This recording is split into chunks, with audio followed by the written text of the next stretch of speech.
In a past life, the crown prince knelt outside the golden hall for an entire day, insisting on annulling our betrothal to marry a blind girl. But I was the crown princess designated by the emperor and empress, the future empress foretold by fortune tellers. In the end, he had no choice but to marry me. The blind girl refused to be a concubine, fled the palace, and was eventually tortured to death by a brothel patron. Before her death, she secretly sent a letter to the crown prince.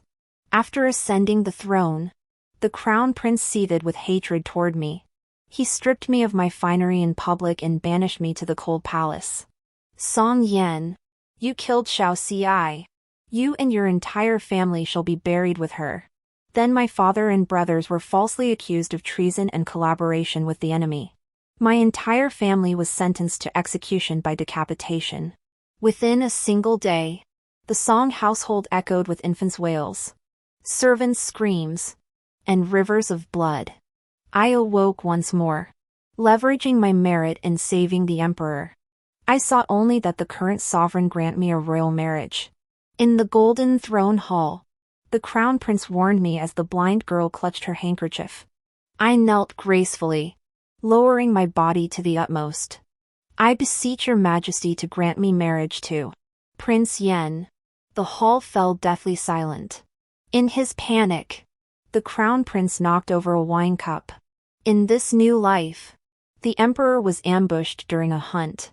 I shielded him from an arrow.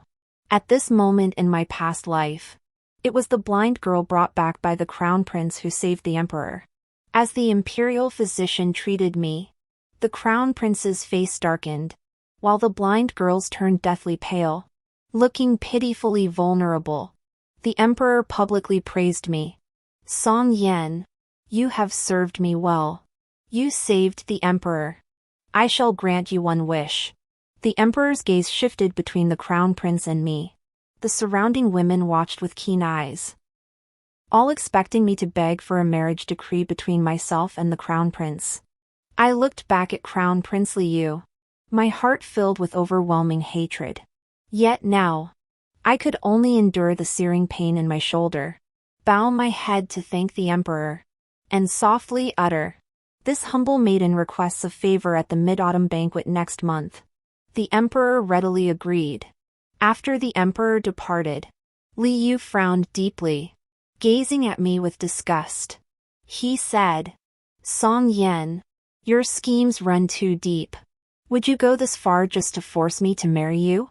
You know full well I have no affection for you. I favor kind and pure-hearted women, not schemers like you who stop at nothing to achieve their ends." In my past life, he had married me despite his disgust. After the wedding, he remained cold and distant, never once setting foot in my palace quarters. Everyone in the crown prince's palace knew how deeply the crown prince despised his new consort.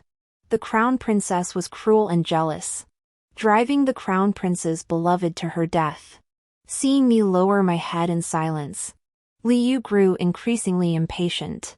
Beside him, the blind girl stood limp and boneless, her eyes brimming with sorrow, looking as if she might burst into tears at any moment. I suppressed my hatred, rose slightly, and bowed my head, whispering softly, "Your Highness, what this humble maiden seeks is what the emperor has already granted." In my peripheral vision, the blind girl swayed slightly, biting her lip. She must have assumed I was determined to seize the position of crown princess.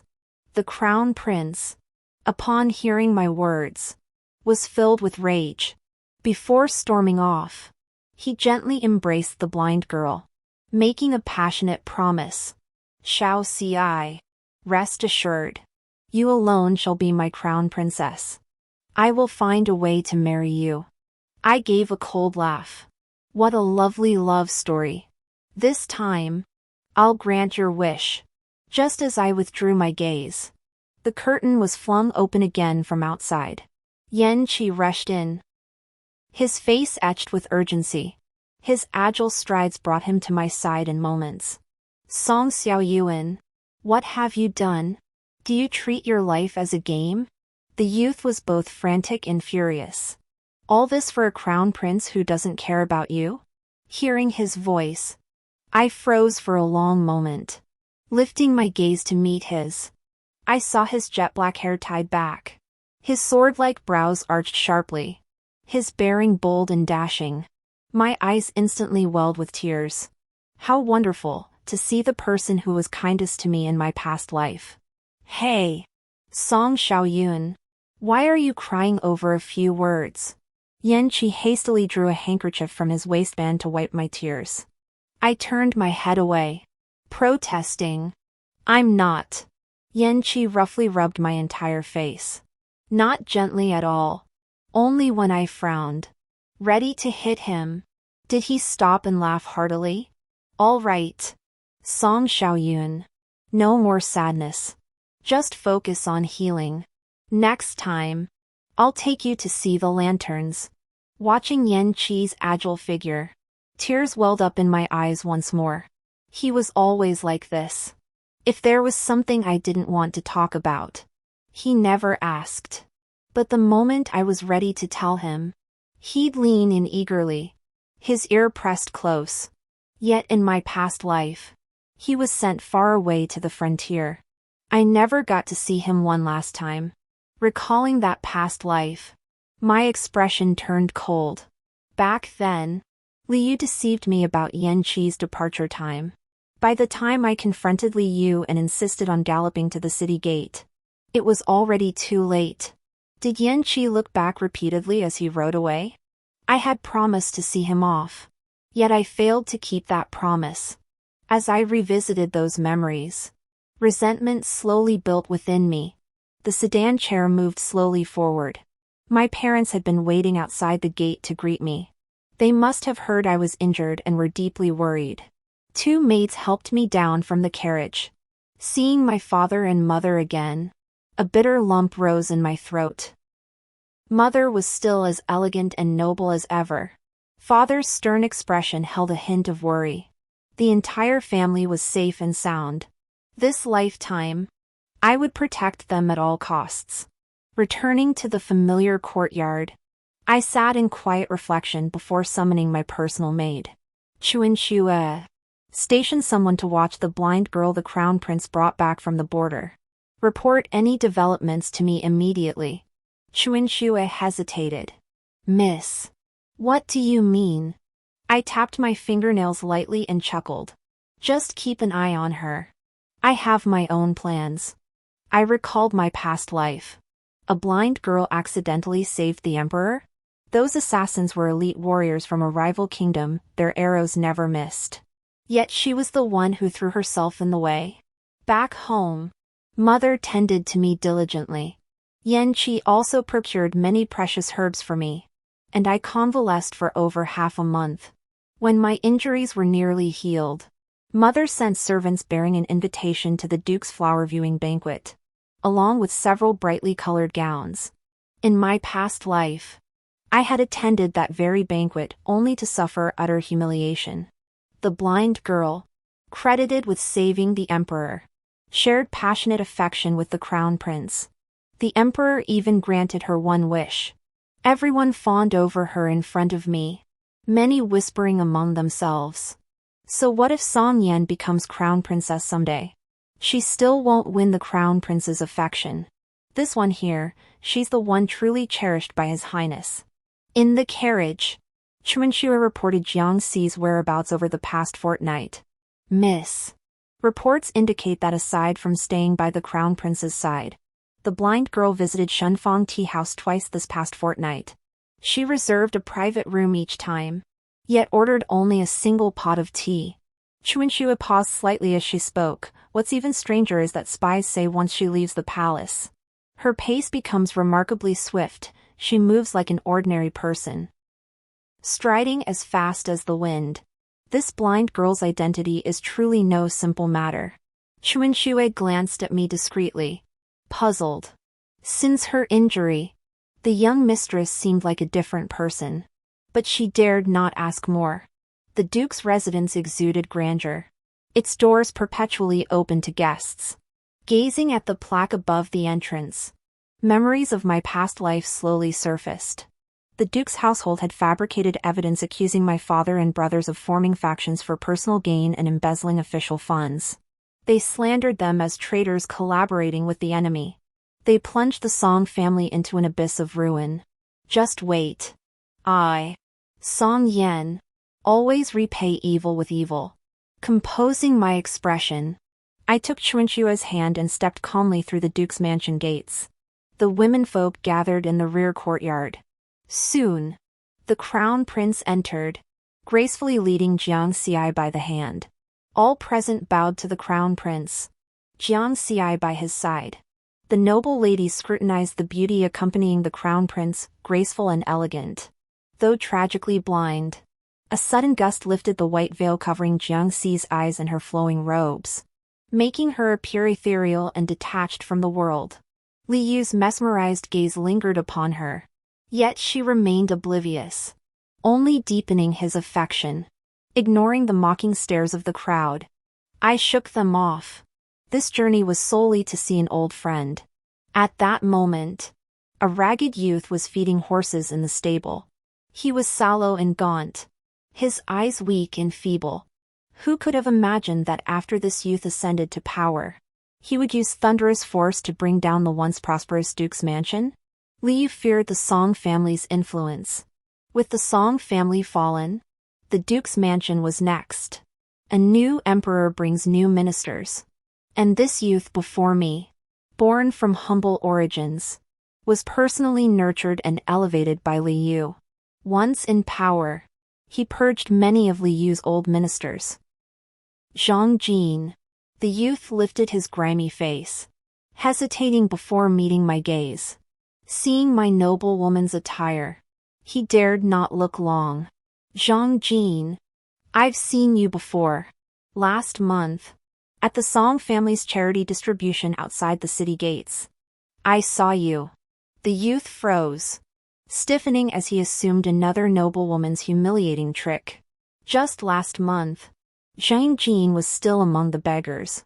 Zhang Jin, what if I told you I could help you escape your current predicament? After a long moment, Zhang Jin shook his head softly. Then, what if I could help clear your family's name? Zhang Jin snapped his head up, his eyes brightening with a mix of hope and confusion. A smirk touched my lips, my eyes gleaming with certainty. Because I need your help.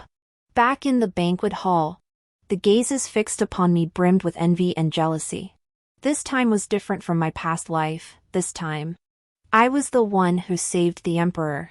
Everyone envied me. Yet they also claimed I was born under the auspices of a phoenix. Though I had never won the crown prince's favor, having saved the current emperor, it would not be unreasonable to seek the grace of a royal marriage decree. The crown prince dared not defy the imperial decree. However reluctant, Li Yu remained utterly confident, convinced I was still the fool from my past life. He toyed with a string of jade beads in his palm, then raised his hand slightly, gesturing for Jiang Xiai to sit beside him. As the atmosphere grew tense, Yan Qi arrived. He first clasped his fists in salute to the crown prince, then boldly took a seat beside me. I knew he meant to protect me, so I flashed him a smile. Yan Qi raised an eyebrow, his fingertip unexpectedly flicking my forehead. His tone was teasing. Song Xiaoyun, did you come to this bloody flower-viewing banquet to seek punishment? When did you change your ways and start enjoying self-torture? Yan Qi always called me Song Xiaoyun because he thought the name Song Yun sounded too old-fashioned and stuffy, like some boring aristocratic lady. I rubbed my forehead and glared at him, but he just curved his lips in a faint smile. High above, Li Yu's expression had darkened at some point. The crowd's gazes shifted subtly. Inside the carriage, Chuanchua's lips trembled as she hesitated to speak. Just say what you want to say. I glanced at her. Chuanchua tentatively began. Miss. Though you and General Yan shared youthful affection and were close since childhood, His Royal Highness the Crown Prince is betrothed to you. Earlier, he was clearly displeased. I scoffed coldly. He wasn't displeased, merely his pride getting the better of him. But weren't you once devoted to His Highness the Crown Prince? My brow relaxed as I spoke my mind. That was then. People change. I sneered inwardly. Now I wish he were dead. Mid-autumn in the 8th month. A grand banquet in the imperial palace. Before arriving, father, mother, and my elder brother sat with me for a heart-to-heart, asking if I truly wished to marry the crown prince. I denied it 3 times, declaring my feelings for him had faded and that I had my own plans regarding the betrothal. Only then did they relax. Before the banquet began, Liu warned me in a hushed voice, telling me not to harbor any illusions. Song Yen, I shall only appoint Jiang Xi as crown princess. As for you, I might grant you the position of a secondary consort at best. Li Yu's gaze was sharp. You know what to say in the grand hall later. Best to know your place. I met his eyes and rose slowly. Your Highness, rest assured, this servant will not disappoint you. Watching Li Yu depart with satisfaction, I exhaled slowly. A gaze filled with venom was fixed upon me. I quietly lifted my eyes just as Jiang Xi's stare had not yet fully retreated. Miss Jiang? Would you like me to help you over? I offered with a smile. Jiang Xi, her eyes veiled, replied softly. Thank you, sister. In the grand hall, the emperor sat upon his high throne. Jiang Xi and I approached together and knelt in unison. The emperor inquired gently about my injuries, then asked what wish I held. All hearts held their breath. Bowing gracefully, I knelt and declared my voice to echo through the hall. This humble maiden begs Your Majesty to grant a marriage decree for Miss Jiang. The lady beside me is Miss Jiang. This humble maiden begs Your Majesty to decree her marriage to His Royal Highness the Crown Prince. The hall fell deathly silent, then erupted in uproar. The emperor remained silent for a moment. How dare you? I bowed once more. Your Majesty, please hear this humble daughter. The Crown Prince has declared to me that he will marry no one but Miss Jiang in this lifetime. I do not wish to separate lovers. I beg Your Majesty to grant this union. The emperor's stern gaze swept over the Crown Prince's face. In his panic, Liu knocked over his wine cup. Your humble son. Your humble son. On one side stood the love of his life, on the other, his father. In the end, the Crown Prince could not bring himself to speak. The emperor loosened his grip on his jade ring, shaking his head in disappointment. This request is denied. How could a commoner's daughter ever become crown princess? Make another wish. Jiang Xi knelt on the floor, her body swaying precariously, drained of all color. I bowed once more, this time speaking with solemn resolve. Then this humble maiden requests for herself. All held their breath, sensing this was my true purpose. I stole a glance at Yan Qi seated beside my father. Yan Qi seemed to sense something, lifting his gaze to meet mine before tipping his cup in a nod of respect. That guy. After all that wine, he's bound to get drunk. This humble maiden begs His Majesty to grant her a marriage with Yan Qi. I implore His Majesty to consent. The crowd thought their ears were deceiving them, utterly incredulous. Young General Yan, still holding his wine cup, now stared wide-eyed, his fingers trembling slightly. Yan Qi was drunk, thinking he'd misheard my words. Kneeling there, Jiang Xi gazed at me with her blind eye. Liu's face darkened, the jade bead in his palm nearly snapped from his grip. Only when a guard whispered a warning did he snap back to reality. He hadn't expected me to petition for a marriage decree between him and Yan Qi. The emperor gave no clear response. Only his gaze held an added layer of suspicion and scrutiny. But with ministers, consorts, and noble heirs present, the emperor couldn't unleash his fury. Yan Qi sobered up and quickly grasped the situation. He rose instantly, flicked his brocade robe aside, and knelt beside me. Your servant has set his heart upon Song Yao, eldest daughter of the Song family.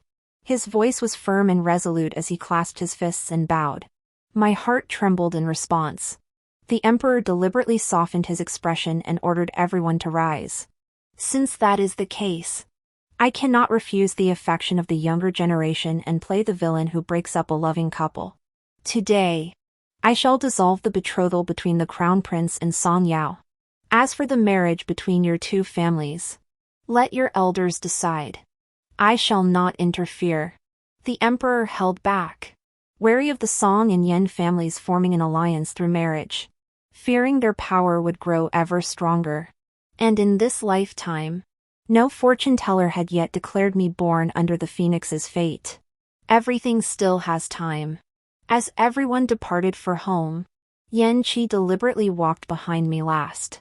His face was unnaturally flushed, yet he dared neither speak nor ask. I curved my eyes and quietly tugged at his long sleeve. When he reacted, even his ears turned crimson. Yan Qi, why didn't you ask me?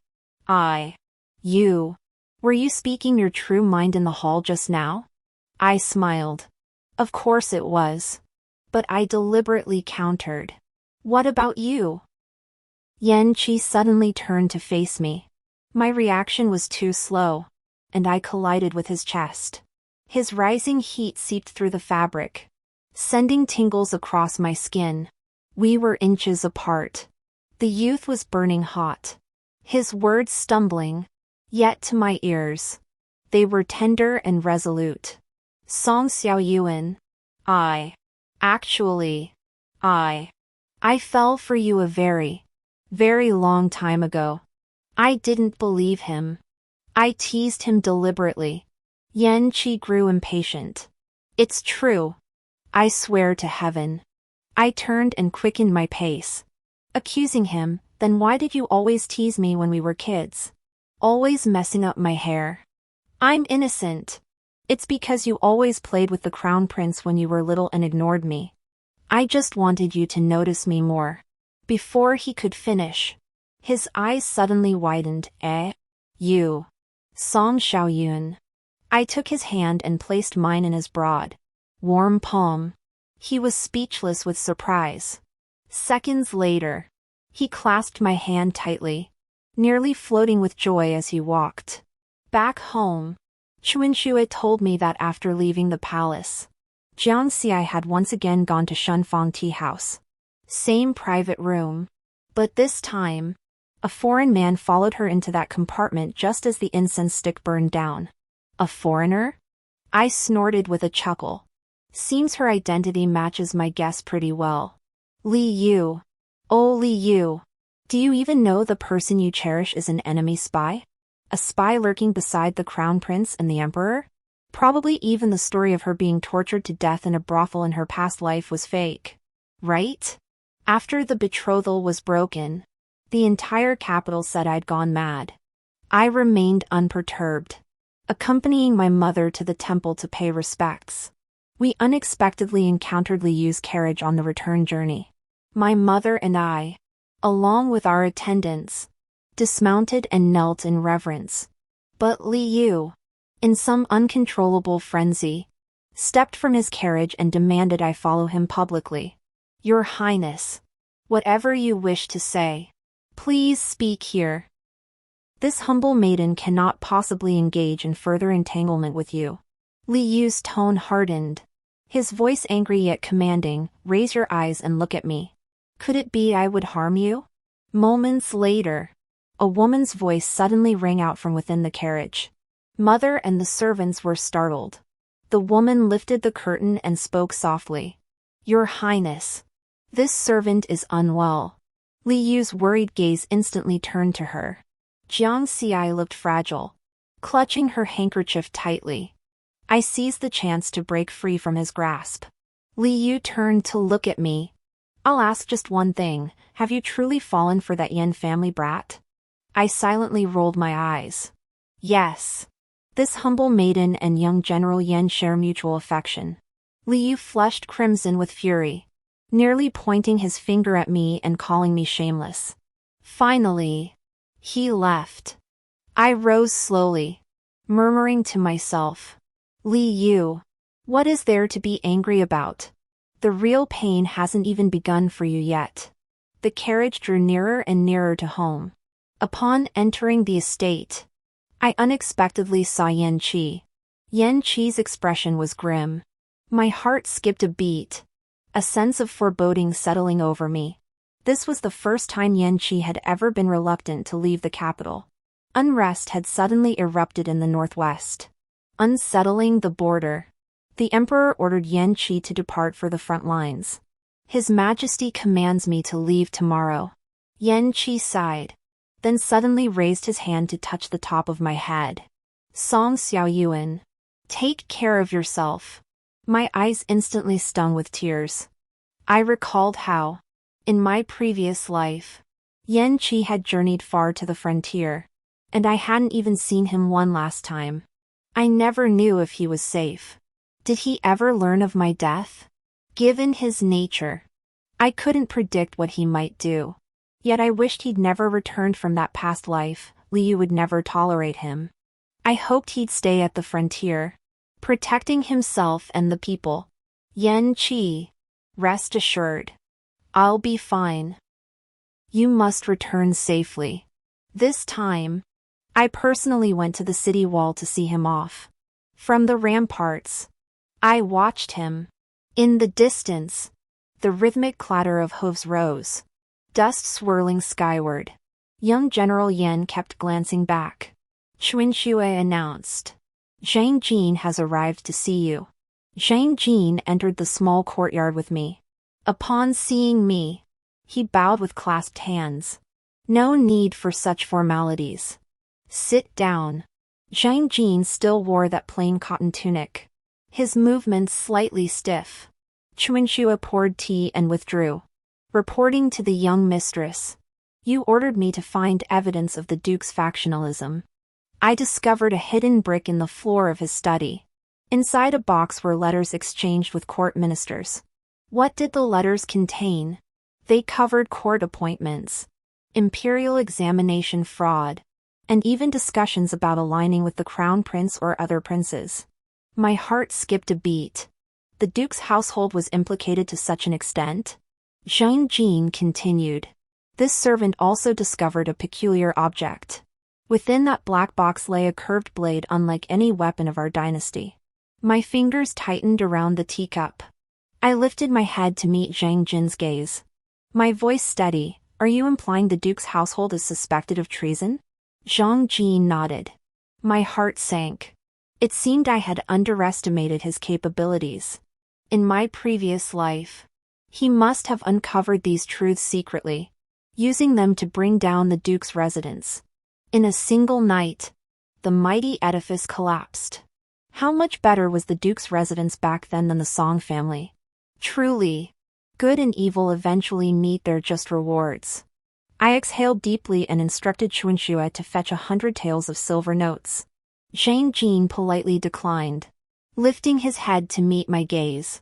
Miss Song, what I desire is not this. I nodded and placed the banknote in his palm. I know I've already dispatched investigators into the Zhang family case. This 100 taels is your due reward. Besides, without funds to grease the wheels, how could you ever keep secrets from leaking? Zhang Jin exchanged a glance with me before accepting the banknote. Unrest began brewing along the southwestern border, leaving the emperor in a perpetual state of agitation. Yan Qi had long since sent word that he'd reached the battlefield. Amidst the clash of blades on the battlefield, I could only pray for his safety. Meanwhile, I secretly ordered men to gather evidence of Li Yu's collusion with foreign enemies. With the emperor stubbornly refusing to abdicate, and Li Yu harboring a spy from the enemy state, the charge of treason would be more than enough to bring him down. I leaked the information to the 5th Prince's faction. Ministers loyal to him were thrilled and immediately reported it to the emperor. The emperor flew into a rage and ordered Jiang Xi, the spy, arrested on the spot. As guards surrounded the eastern palace, Li Yu remained unaware of the unfolding events. Jiang Xi's blindness was indeed feigned. Brought before the emperor, Li Yu paced anxiously outside the hall. Kneeling before the emperor, she prepared to swallow poison. But guards, already on alert, forcibly pried open her mouth and extracted the hidden toxin from between her teeth. Seeing her suicide attempt thwarted, Jiang Xia yanked the hairpin from her hair and lunged at the emperor. "Protect his majesty!" the emperor bellowed. Guards surged forward. Amid flashing blades, Jiang Xia was wrestled to the ground. The emperor roared in fury, "Torture her! Who are her accomplices? What was the purpose of infiltrating the capital?" The fifth prince's men fanned the flames, insisting the crown prince must be involved. Liu suddenly saw that the pinned-down Jiang Xia could actually see, her body covered in wounds. He nearly lost his footing. "Have the crown prince brought before me."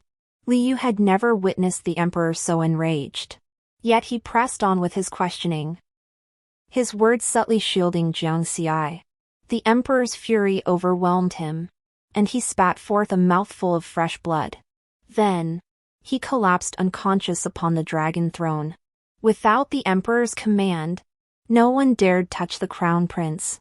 In the days that followed, the crown prince served diligently before the emperor, his demeanor deeply repentant. Observing the son he had nurtured since childhood, the emperor's heart softened slightly. That day, an imperial edict suddenly arrived at the Song residence, summoning me to the palace for an audience. My father looked deeply troubled, sensing unease, and urged me to proceed with caution. Accompanied by the grand eunuch, I entered the emperor's bedchamber. As the scent of dragon's drool incense grew thicker, I saw the emperor lying upon the bed. The emperor coughed twice, his complexion regaining a hint of color before he sat up. I bowed my head in greeting, yet the emperor delayed allowing me to rise. "Do you know why I summoned you?" I respectfully shook my head, replying that I did not know. The emperor unexpectedly chuckled twice. Speaking to himself, in the northwest, yen is galloping, I am quite at ease. Yet the southwest remains my greatest concern. But for now, our national strength is insufficient. As a daughter of the Song family, what do you suggest I do? The emperor's face was deeply wrinkled, his cloudy eyes smiling yet probing the depths of one's heart. A sense of foreboding immediately welled up within me. After a long pause, he continued, "Envoys from the Li dynasty arrived in the capital yesterday, bearing their emperor's decree. If our court agrees to a marriage alliance, they will guarantee peace along our borders." His gaze bore a weighty pressure as he asked, "What do you think? Should I consent?"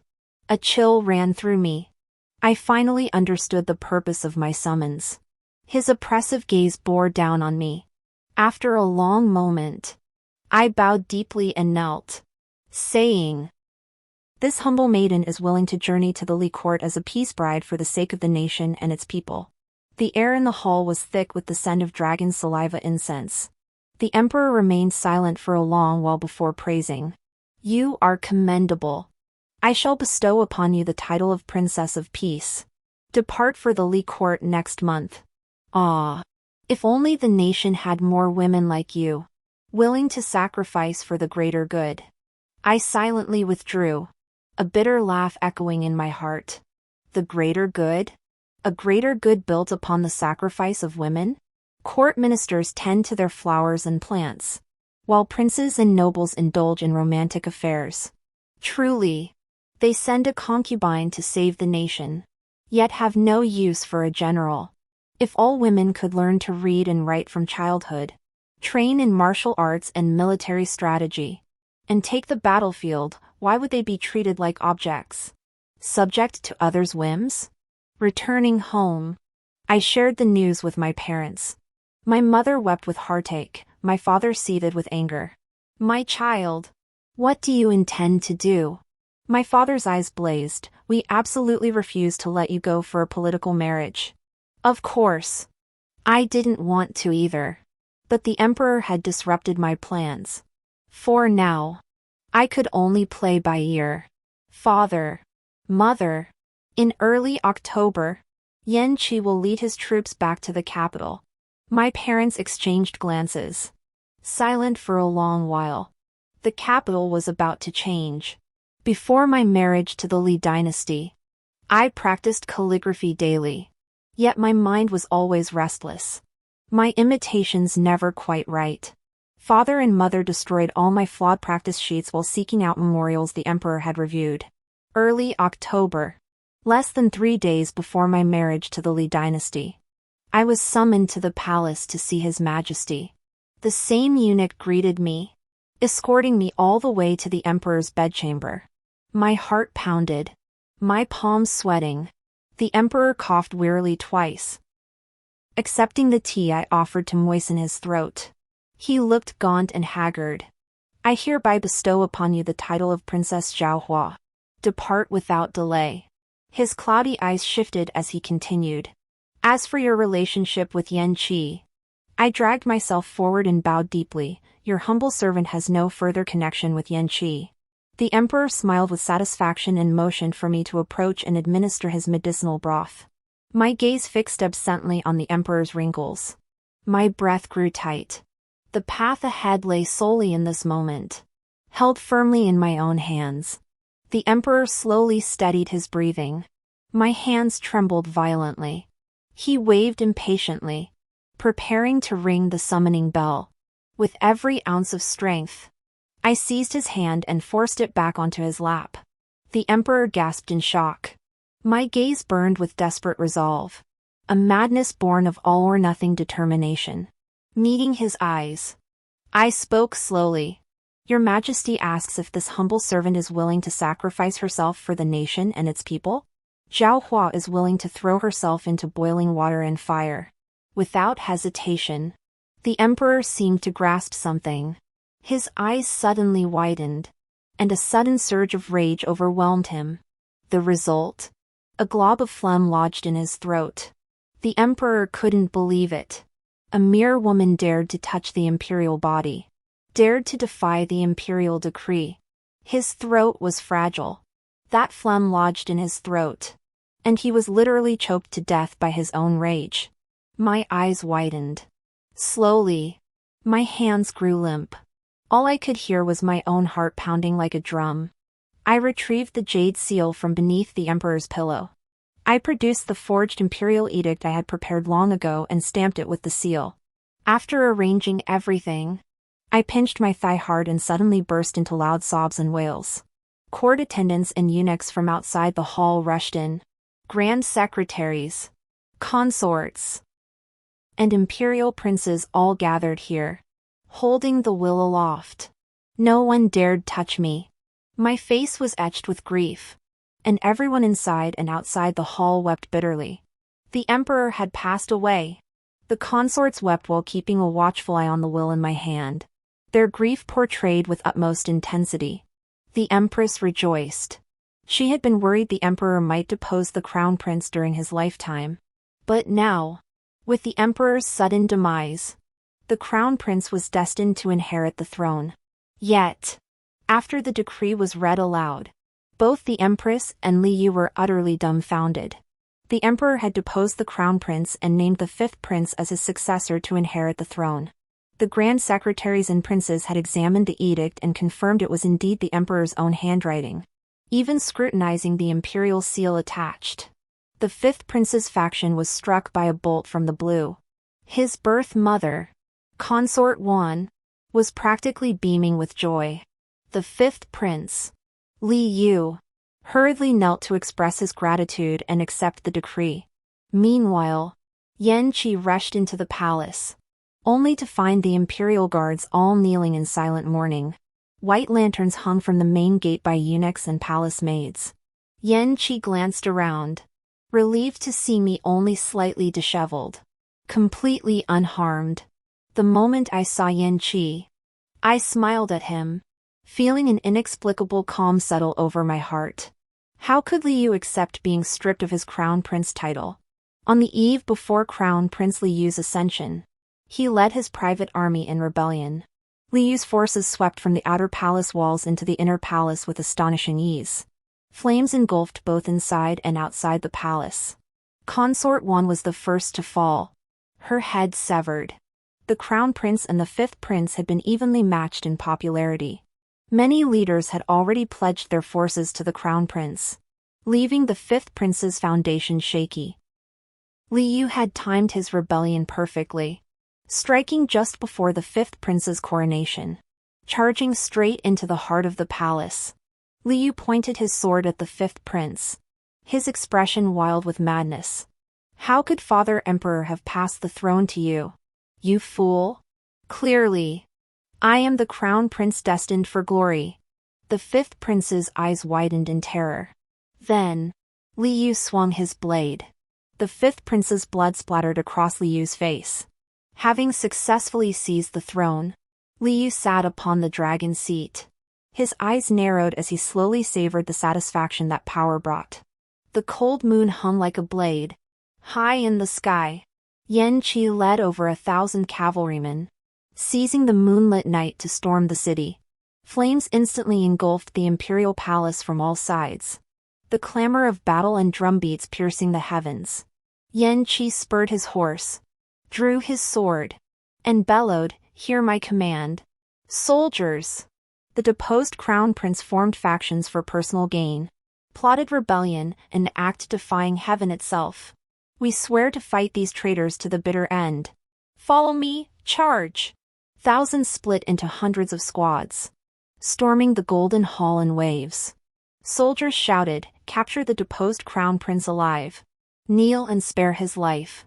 In the darkness, soldiers hacked at each other, leaving limbs strewn across the floor. The battle raged until dawn. When it finally ended, Liu's dream of becoming emperor shattered. Yan Qi pointed his sword at Liu, recalling how Liu had treated Song Yao in his previous life. He yearned to cut him into 1,000 pieces. During his time in the frontier garrison, Yan Qi often dreamt of Song Yan. In those dreams, she adored the man before him, and in the end, she married him. He himself had journeyed far to the border, fighting daily battles to protect the frontier people and to protect her. But he never imagined Liu was inhuman, harming her family and driving Song Yan to her death in bitter resentment. He even lost several horses in the rush, yet never got to see Song Yao one last time. How could he not be consumed by hatred? The crown prince was thrown into the imperial dungeon, awaiting his sentence. The urgent matter now was the absence of a ruler. The other princes vying for the throne were restless, but they all knew Yan Qi held the military power. Without surrendering the military insignia, he would never support anyone else as emperor. Yan Qi certainly wouldn't let another become emperor. If he surrendered his military authority, wouldn't both the Yan and Song families be left with nowhere to turn? The night was inky black, dotted with countless stars, a sign of clear skies to come tomorrow.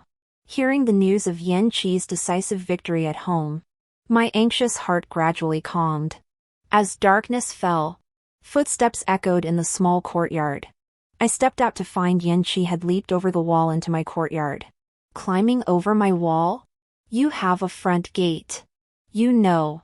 As he drew near, the lamplight revealed his face. A thin streak of blood marked his cheek, not deep. But when I met his eyes, my voice nearly caught in my throat. "Thank goodness. Safe and sound." Yan Qi's rough palm gently brushed my cheek. His gaze, like a torch, fixed on me, refusing to miss a single detail, radiating profound concern. He bent down and embraced me softly, holding me as if I were a long-lost treasure. His affection sincere and intense. Beneath the moonlight, Yan Qi leaned against my shoulder.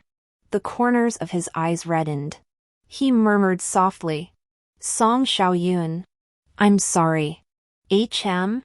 I'm sorry. For all the pain I caused you in my past life." I froze in place. So he knew. He knew about my past life. "But it wasn't your fault.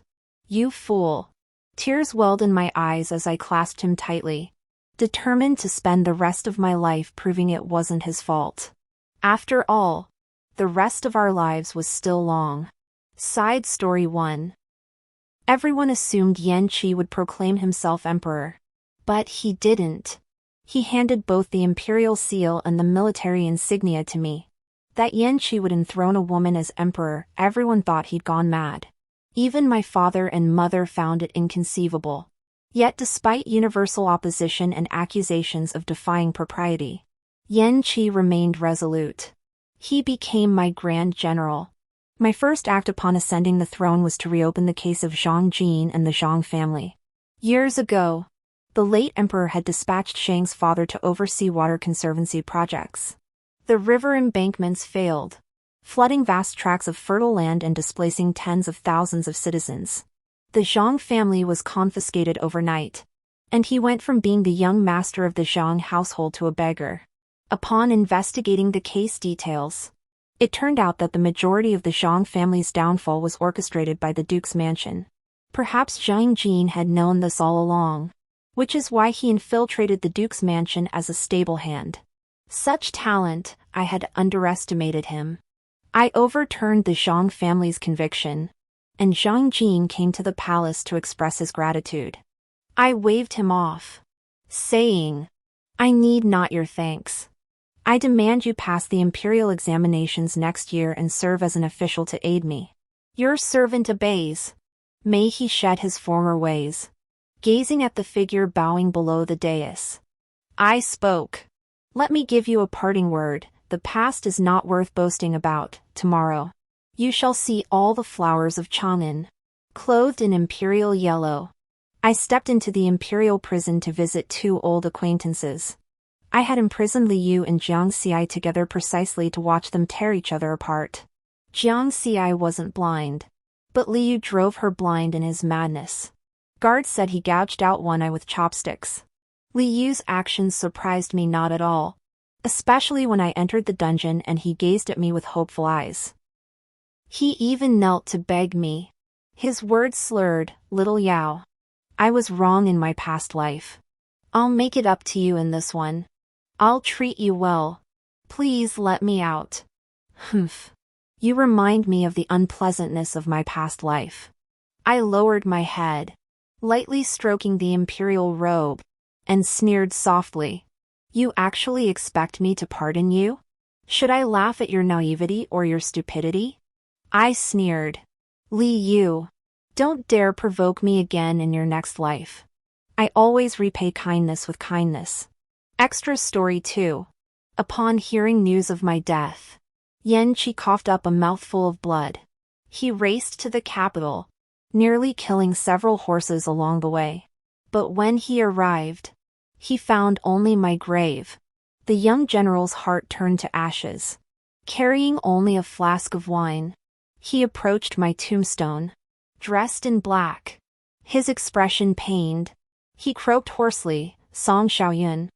I've come to see you." Song Xiaoyun. Yan Qi slowly closed his eyes. You were perfect in every way. Except your taste was poor. Your judgment of men was utterly lacking. If only you had chosen me." Tears poured uncontrollably down his face, his expression a mix of madness and hatred. "But it doesn't matter. Once I avenge you by slaying your enemies with my own hands, I will come to be with you." When Yan Qi found Li Yu drew his bow, threatening him not to approach. He shot an arrow, Yan Qi dodged it. Until Yan Qi stood before him. He raised his sword without hesitation. Li Yu was struck through the throat, blood splattering several meters. Yan Qi returned to my grave. After a long while, he raised the sword in his hand and ended his own life. As his eyes closed, Yan Qi seemed to glimpse another world. In that other world, Song Xiaoyun loved Yan Qi. He saw her kiss the Yan Qi of that world. He smiled, suddenly feeling a touch of envy, just a touch. When I awoke, my tears had soaked through the entire pillow. So that's how it was. In his past life, Yan Qi had avenged me. And even Yan Qi also woke up, gently wiping my tears as he laughed. "Hey, Song Xiaoyun, why are you crying again? Are you made of water?" Hearing his voice, my tears flowed even more fiercely. Yan Qi looked flustered. I gently embraced him. Yan Qi. You silly thing. I wish you'd lived well in your past life instead. Hearing this, Yan Qi visibly startled, his eyes reddening slightly. No, he said softly. I'm grateful. Grateful you're by my side this lifetime. Yan Qi lightened the mood, changing the subject. Your Majesty, you'd better treat this young master well this lifetime. Understand? Song Xiaoyun? I've left the 6 palaces empty just for you, isn't that kind enough? Yan Qi? Yan Qi arched an eyebrow and smiled lightly, his gaze growing mischievous. Since your Majesty has left the 6 palaces empty for me, then this husband shall strive to satisfy his Majesty. Moonlight shimmered hazily as the night breeze gently caressed the treetops. A spring night of lotus blossoms. A warm bed of mandarin ducks. The end.